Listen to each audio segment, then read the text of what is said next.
الجلسة 11 لمحاكمة صدام حسين و7 من أعوانه لم تبتعد كثيرا عن أجواء الجلسة السابقة، لما سادها من توتر وتراشق بين المتهمين والشهود تارة ومع القاضي أخرى، فيما شهدت غيابا لمحامو الدفاع، مما اضطر المحكمة لانتداب محامين للدفاع عنهم، الأمر الذي لم يوافق عليه المتهمون الذين أحضروا مجبرين، فيما استمر برزان إبراهيم الحسن الأغير الشقيق للرئيس السابق والذي حضر كما يبدو بملابس نومه، استمر في محاولة تشتيت سير المحاكمة بأكثر من طريقة، كان آخرها إدارة ظهره للهيئة القضائية والجلوس على الأرض.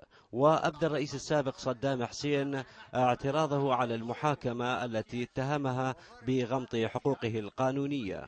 الشارع العراقي الذي تابع عبر التلفاز والمذياع سير المحاكمة اعتبر إن ما يقوم به المتهمون لا يضيف شيئا لتاريخهم. مزيد من شعبيته، لأن هو الماضي مالته واللي جرائم اللي يسويها ما تغفر له بعد. يعني هو يعني ما ذاله مثلا محافظتين، الشعب العراقي بصورة عامة يعني البلد كليته دمر شبابه. يعني طفل تتربيه من هو بالمهد لما يكبر يصير عمره 20 سنة يجي صدام حسين ياخذه على الحاضر وما يعطيهم اياه، يروح ينسونه حتى قبل ما ينطيهم اياه. القاضي رؤوف رشيد الذي بدا أكثر حزما في محاولة للسيطرة على سير المحاكمة من سلفه، والذي أثارت طريقته حفيظة المتهمين والمحامين المدافعين عنهم، نال قبولا لدى بعض العراقيين الذين لم يعتادوا على مشاهدة المحاكمات من قبل.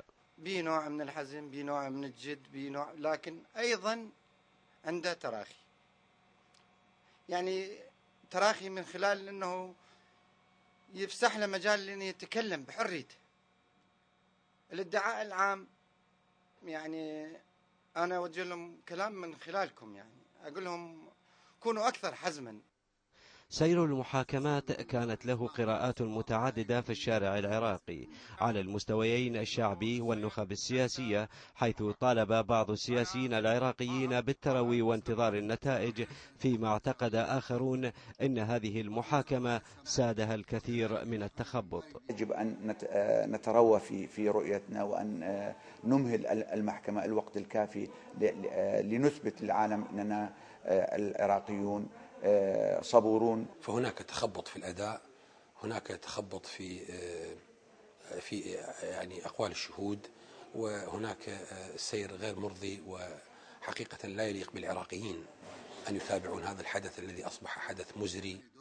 الجلسة 11 كان يفترض أن تستمع لشهادة 6 من المشتكين، لكنها أجلت إلى الغد بعد الاستماع إلى 2 منهم مع تلاوة لشهادة مكتوبة ل10 آخرين. فلاح الذهبي، الحرة، بغداد.